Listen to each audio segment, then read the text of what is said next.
On a tense Friday morning, the federal trial of Sean "Diddy" Combs commenced under the intense scrutiny of media, the public, and a jury charged with unraveling layers of controversy. Known globally as a music mogul and entrepreneur, Combs, often referred to by his many monikers, including Puff Daddy, Puffy, or simply Diddy, stood at the center of a complex web of allegations that extended far beyond the realm of mere domestic disputes. The courtroom atmosphere was electric, a blend of anticipation, tension, and uncertainty, as all eyes focused on the defendant, who maintained a composed exterior while the weight of the charges pressed heavily upon him. Outside the courthouse, the atmosphere was equally charged. Reporters jostled for position, notebooks and recorders poised to capture every significant detail that would emerge from the day's proceedings. The case had drawn attention not only because of Combs's celebrity status, but due to the grave nature of the accusations, charges including domestic violence, sex trafficking, and coercion within a dark network purportedly operated under the guise of his entertainment empire. The trial promised to expose secrets shielded for years by wealth, power, and silence. Defense's early dominance and Cassie Ventura's struggle. Throughout the early sessions, Combs's defense team wielded considerable influence. They summoned a parade of witnesses, including former colleagues from Bad Boy Entertainment, industry insiders, and executives from Revolt TV, painting a narrative of Combs as a visionary entrepreneur, a relentless innovator, and a man completely untarnished by the serious abuse allegations leveled against him. The defense aimed to portray a man whose business acumen and philanthropy were irreproachable. The prosecution's cornerstone witness, Cassie Ventura, Combs's former partner and a well-known singer and model, took the stand with an air of determination, but also vulnerability. She testified about controlling and violent behavior inflicted by Combs during their relationship, detailing episodes of manipulation, coercion, and emotional abuse. Yet, her testimony was met with relentless scrutiny. The defense team attacked her credibility fiercely, pointing to perceived inconsistencies, vague memories, and an alleged lack of concrete evidence. As the cross-examination unfolded, Cassie's resolve seemed to waver. Her eyes, weary and tinged with pain, betrayed the exhaustion of recounting traumatic experiences under the harsh spotlight of a courtroom. Her testimony, though powerful, appeared increasingly fragile as the defense chipped away at her narrative. By late afternoon, the momentum in the courtroom seemed to tilt toward Combs's team. The defendant reclined in his chair, exuding a quiet confidence that suggested he believed victory was within reach. The unexpected arrival of Monique, just as the courtroom seemed to lean heavily in favor of the defense, the atmosphere shifted dramatically.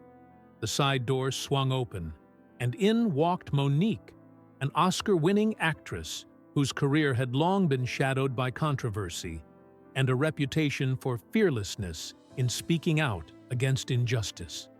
Her entrance was unexpected, a surprise to prosecutors and defense alike. Monique's name was absent from the official witness list, yet her presence commanded immediate attention. Her footsteps silenced the room as she made her way to the witness stand with a calm but resolute demeanor. Diddy's defense lawyers exchanged worried glances, shuffling papers with a sense of urgency. The defendant himself sat motionless, his usually confident gaze flickering with tension. The jury, which had shown signs of disengagement earlier, suddenly leaned forward, their focus sharpening in anticipation of what Monique might reveal. The presiding judge, a stern woman known for her no-nonsense courtroom management, struck the gavel to restore order, but the palpable change in the courtroom's energy was undeniable. Where confidence had reigned, a quiet tension now took hold. Monique's declaration, a voice silenced for a decade. Taking her seat at the witness stand, Monique's presence alone shifted the energy in the courtroom. The hushed murmurs faded as she looked directly at the jury, her eyes steady and voice unwavering. "I'm here to tell the truth," she declared. Those simple words reverberated throughout the room with the weight of a solemn oath, signaling this was far more than routine testimony. It was a courageous unveiling of a dark chapter she had fiercely protected and hidden from public view for over 10 long years. Monique was far from an ordinary witness. She was an Oscar-winning actress known not only for her talent, but for her fearless outspokenness in an industry notorious for silence and complicity. Hollywood had branded her difficult, a coded label often wielded to sideline those who challenged the established power structures. Her outspoken critiques of entertainment giants like Tyler Perry, Oprah Winfrey, and Lee Daniels had placed her squarely outside the inner circles of influence. The industry's unyielding machinery had punished her refusal to conform and stay silent, gradually pushing her to the fringes of mainstream projects and casting calls. Now, under oath in a federal courtroom, Monique transformed from a marginalized artist into a beacon of truth. Her reputation for courage and relentless pursuit of justice lent immense gravity to her testimony, compelling the jury, the judge, and everyone in the courtroom to listen attentively to a voice that Hollywood had long sought to suppress. What she was about to reveal would challenge the carefully crafted narratives of power and success, exposing the cost of speaking out in an industry built on secrecy and silence. Exposing Hollywood's hidden mechanisms, Monique began by unfolding a meticulously documented timeline, each detail adding another thread to a complex tapestry of deception and coercion that she had woven throughout her career. Her testimony was not just a list of incidents, but a detailed chronicle of encounters, clandestine meetings, and phone calls with some of the entertainment industry's most influential figures. She recounted promises made in private boardrooms and offers extended under the guise of golden opportunities, offers that came laden with strings attached and implicit demands. She described these moments with precision. The closed-door meetings, where the tone shifted palpably, the sudden coldness when she refused to acquiesce, and the subtle threats masked as career advice. Each interaction was a carefully orchestrated maneuver within a larger system designed to control, manipulate, and ultimately silence dissent. The prosecutor listened intently, cross-referencing Monique's statements with those of Cassie Ventura, Combs's former partner, who had testified earlier about similar patterns of suffocating control and manipulation by Combs. Cassie sat quietly in the courtroom, her gaze fixed on Monique, with a mixture of hope and cautious validation. The alignment of their accounts lent credence to the prosecution's argument that these were not isolated incidents, but part of a broader, systematic abuse of power. Monique's revelations, however, did not stop with Combs. She expanded the scope of her testimony to implicate a wider network of silence and complicity that extended deep into Hollywood's upper echelons. "Tyler Perry," she said, locking eyes with the jury, "I spoke with him in 2018. He admitted that blackballing me in Hollywood was unjust. He said he apologized publicly, but he never truly did." The courtroom murmured with disbelief. Monique's statement laid bare the duplicity behind public apologies that seemed more performative than sincere. She painted a picture of a secret pact among industry heavyweights, a network that operated to protect reputations at all costs, even if it meant destroying careers. When pressed for more, she revealed details of a private conversation with Perry, who confessed that maintaining silence was essential to shielding a group of powerful figures, including Combs, whose influence and legacies could be irrevocably damaged if the truth surfaced. The unveiling of secret communications and coercion. To substantiate her claims, Monique produced a transcript of a phone call she had recorded with Perry. The transcript detailed candid admissions by Perry about the nature of the parties held by Combs, events shrouded in secrecy and guarded by a code of silence. Perry's words were chilling in their frankness. "We all saw things we weren't supposed to talk about," he said. "Puff is tied up in too much, and if I speak out, an entire network will collapse." This admission was a seismic moment in the trial. The defense team immediately objected, arguing that the testimony was speculative, irrelevant, and lacked proper foundation.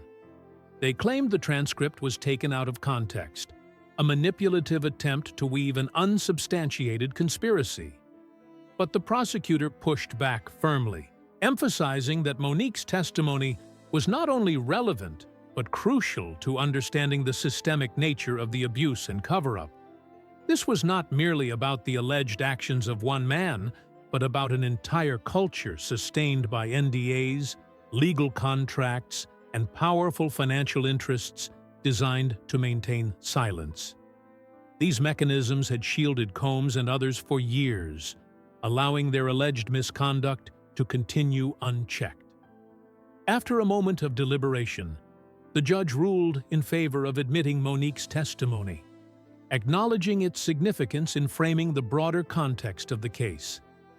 The courtroom, already attentive, now sat even more rapt. The implications were clear.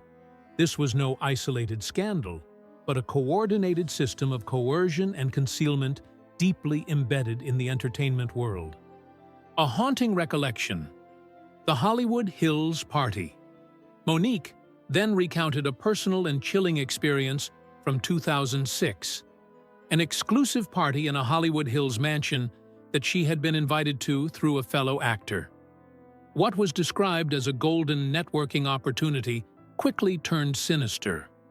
Upon arrival, Monique's phone was confiscated, a deliberate act to isolate guests and prevent any documentation of what transpired. Inside, dim candlelight flickered over the room, soft music played, and select guests were discreetly ushered into private chambers. She described seeing a woman in high heels and a man in just a bathrobe, images etched in her memory as symbols of the underlying atmosphere of control and coercion. One of Combs's assistants allegedly told her, "This is about the experience. You're safe, but you have to sign an NDA." Her refusal to sign the NDA marked the turning point of her career. Offers vanished, her name quietly removed from casting lists, and she was labeled difficult by industry insiders, a calculated smear to ostracize her from Hollywood's inner circle. "I realized it was a system," she testified, locking eyes with the jury. "When you refuse to play along, you're cast out. Not because you lack talent, but because you are a threat to their secrets." Corroboration from other witnesses. Monique's testimony resonated with earlier statements made by Cassie Ventura and a secondary witness, a former Bad Boy Entertainment employee, who both spoke of similar parties and the use of NDAs to enforce silence. The secondary witness confirmed that the parties hosted by Combs were often accompanied by strict confidentiality agreements and an environment designed to intimidate and control attendees. This alignment strengthened the prosecution's case, painting a picture of an organized system of abuse, coercion, and exploitation operating under the facade of entertainment and opportunity. The system of silence and damage control. Monique exposed a system where powerful figures leveraged money, influence, and connections to maintain silence. She pointed to a high-profile event, a $1 million donation by Tyler Perry to Pastor T.D. Jakes' church, that the public celebrated as charity. But Monique saw it differently. "That money wasn't just charity," she said bitterly. "It was damage control." Shortly after this donation, Rumors about Combs and his parties disappeared from entertainment news and blogs. The prosecutor presented photographs showing Perry and Combs smiling together at a BET event, as if the allegations had never existed. These images, paired with the transcript of Perry's call, illustrated the concerted effort to bury scandal beneath layers of public goodwill and coordinated image management. Leaked emails, the final piece. In a startling revelation, Monique disclosed a chain of emails she received, forwarded to her by mistake, from a public relations representative discussing strategies to manage the reputations of both Combs and Perry. The subject line explicitly mentioned both names, exposing shared PR fixers and a synchronized effort to control the narrative. The courtroom sat in stunned silence. What had seemed like isolated incidents now appeared as parts of a larger, deeply entrenched system designed to protect the powerful and silence those who dared to speak out.